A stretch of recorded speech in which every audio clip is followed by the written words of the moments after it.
नमस्कार, India voice देख रहे हैं आप और मैं हूं आपके साथ प्रज्ञा मिश्रा। बुलेटिन की शुरुआत करेंगे बड़ी और अहम खबर के साथ। तो सबसे पहले बात कर लेते हैं दिल्ली से जुड़ी इस वक्त की बड़ी खबर। आपको बता दें, दिल्ली स्वास्थ्य विभाग में बड़ा प्रशासनिक फेरबदल किया गया है। आपको बता दें 40 से ज्यादा डॉक्टरों और अधिकारियों का ट्रांसफर किया गया है। सीपीए को मजबूत करने के लिए यह बड़ा फैसला जो है वो लिया गया है। आपको बता दें 10 डॉक्टर, 20 पैरामेडिकल और 10 प्रशासनिक अधिकारी जो है वो स्थानांतरित किए गए हैं। खरीद और आपूर्ति व्यवस्था में इससे पारदर्शिता बढ़ेगी। तो ये बड़ी जानकारी, बड़ी अपडेट आपको हम बता दें, दिल्ली में स्वास्थ्य विभाग को लेकर ये बड़ा प्रशासनिक फेरबदल जो है वो देखने को मिला है। आपको बता दें सीपीए को मजबूत करने के लिए ये बड़ा फैसला जो है वो प्रशासनिक अधिकारियों द्वारा लिया गया। 10 डॉक्टर, 20 पैरामेडिकल और 10 प्रशासनिक अधिकारी को स्थानांतरित किया गया है। तो यह बड़ी जानकारी, बड़ी अपडेट आपको हम बता दें, दिल्ली स्वास्थ्य विभाग में प्रशासनिक फेरबदल किए गए हैं, जिसमें 10 डॉक्टर,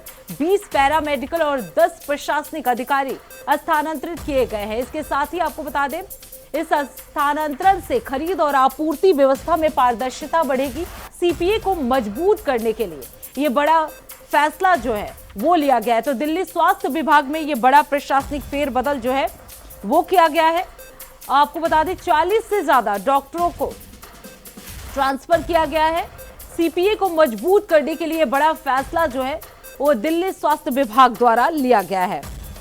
तो आपको बता दें सीपीए को मजबूत करने के लिए बड़ा फैसला जो है दिल्ली स्वास्थ्य विभाग की तरफ से लिया गया है, जिसमें 10 डॉक्टर, 20 पैरामेडिकल और 10 प्रशासनिक अधिकारी जो है वो ट्रांसफर किए गए हैं।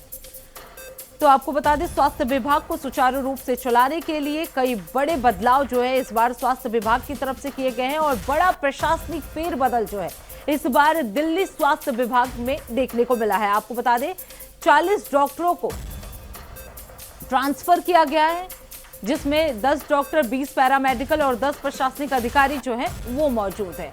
तो आपको बता दें इस पूरे डिपार्टमेंट में सीपीए को मजबूत करने के लिए बड़ा फैसला जो है वो लिया गया है। वहीं इस खबर पर विस्तार से जानकारी देने के लिए अरविंद कुमार हमारे साथ जुड़ चुके हैं।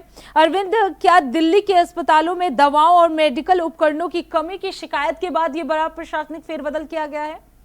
जी बिल्कुल, आपने ठीक कहा कि दिल्ली के मेडिकल अस्पतालों में दवा की कमी को लेकर जब मुख्यमंत्री रेखा गुप्ता ने जिस तरह से समीक्षा बैठक की थी, उस समीक्षा बैठक में वो पाई थी कि जो भी एजेंसियां हैं वो सही समय पर दवा मेडिकल पर या फिर जो अस्पताल हैं वहां पर वो पहुंचा नहीं पा रही है, जिसकी वजह से वो नाराजगी जाहिर करते हुए आज उन्होंने सुबह इतने बड़े स्वास्थ्य विभाग में बदलाव किया है। 40 से अधिक डॉक्टरों को, पैरामेडिकल स्टाफों को, प्रशासनिक अधिकारियों को या फिर कर्मचारियों की तबादला उन्होंने कर दी है। और साथ ही साथ उनका मानना है कि यदि इस तरह के तबादला होंगे, नए लोग आएंगे तो दवाओं के वितरण में पारदर्शिता होगी और जो भी एजेंसियां काम करेंगी वो भली भांति जो दिल्ली के लोग हैं उनके लिए वो काम करेंगे। तो कहीं ना कहीं जो प्रशासनिक फेरबदल हुआ है, मुख्यमंत्री ने यह फैसला लिया है, क्योंकि माना जाता है कि दिल्ली का स्वास्थ्य विभाग एक रीढ़ है। रीढ़ के इसलिए कि जो लोग दिल्ली में रहते हैं, जो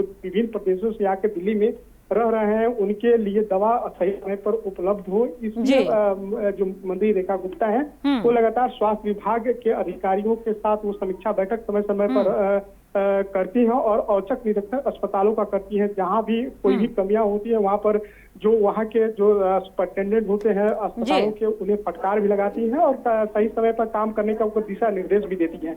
तो कहीं ना कहीं जिस तरह से बदलाव हुआ है, तो बदलाव इसी दिशा में देखा जा रहा है कि जो भी दवा एजेंसियां हैं या फिर जो भी पुराने स्टाफ हैं वो सही समय पर वो काम नहीं करते थे, जिसकी वजह से अस्पतालों में दवाओं की काफी किल्लत देखी जा रही थी। इसलिए वो इस तरह के उन्होंने बदलाव किया है। जी बिल्कुल अरविंद, अगर बात की जाए, क्योंकि जिस तरीके से आपने बताया कि दवाओं को लेकर इस तरह की कई खामियां जो हैं वो सामने आई थी समीक्षा बैठक के बाद, तो क्या माना जाए इस पुनर्गठन के बाद दवा खरीद और जो टेंडर प्रक्रिया है उस पर नए तरीके से निगरानी रखी जाएगी, कोई नया रूल जो है वो लागू किया जाएगा?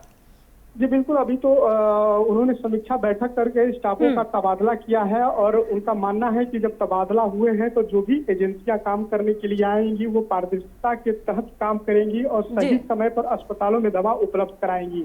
ऐसे में वो एक बार फिर से मीटिंग करने वाली है और स्वास्थ्य विभाग के अधिकारियों के साथ, जो सचिव हैं उनके साथ और उसके बाद फिर टेंडर की जो प्रक्रिया होगी वो दवाओं को लेकर वो प्रक्रिया निकलेगी। उसके बाद से अब देखने वाली बात होगी कि जो इतना बड़ा उन्होंने फैसला लिया है, इस फैसले पर जब नए एजेंसी जब दवाओं को लेकर आएंगी तो वो कितने सही समय पर अस्पतालों को दवा उपलब्ध करा पाती हैं, वो अब समय पर ही पता चलेगा। क्योंकि जिस तरह से उन्होंने बदलाव किया और नाराजगी जाहिर की थी, तो कहीं ना कहीं वो दिल्ली वासियों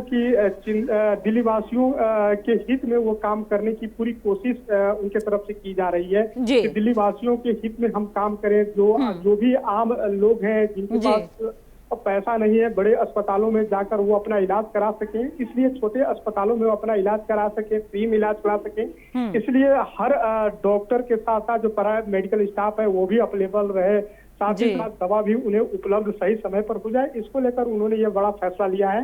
अब ऐसे में जब नई एजेंसियां आएंगी, कितने सुचारू रूप से काम करेंगी, कितना पारदर्शिता बरतेंगी, वो देखने वाली बात होगी। जी अरविंद, अगर बात की जाए क्योंकि 40 डॉक्टरों का तबादला किया गया है, ऐसे में जिन अस्पताल से इन डॉक्टरों का तबादला किया गया है वहां पे अब क्या कुछ असर जो है वो स्वास्थ्य विभाग में देखने को मिलेगा? क्योंकि डॉक्टरों की कमी तो पहले से भी देश में हमेशा रही है। देखिए, जिस तरह से 10 डॉक्टरों का उन्होंने तबादला किया, जिसमें विभाग के सीपीए के जो हेड ऑफिसर हैं डॉक्टर विनोद कुमार रंगा समेत 10 डॉक्टरों को हटाया गया है। उनके जगह पर नए डॉक्टरों को और नए सीपीए की बहाली की गई है। साथ ही साथ 19 पारा मेडिकल स्टाफ का भी तबादला हुआ है। यह पारा मेडिकल स्टाफ एजेंसी के भीतर लंबे समय से काम करते थे और 19 पारा मेडिकल कर्मचारियों का ट्रांसफर इसलिए किया गया है क्योंकि वो जिस तरह से काम करते थे उनके काम से स्वास्थ्य विभाग संतुष्ट नहीं था।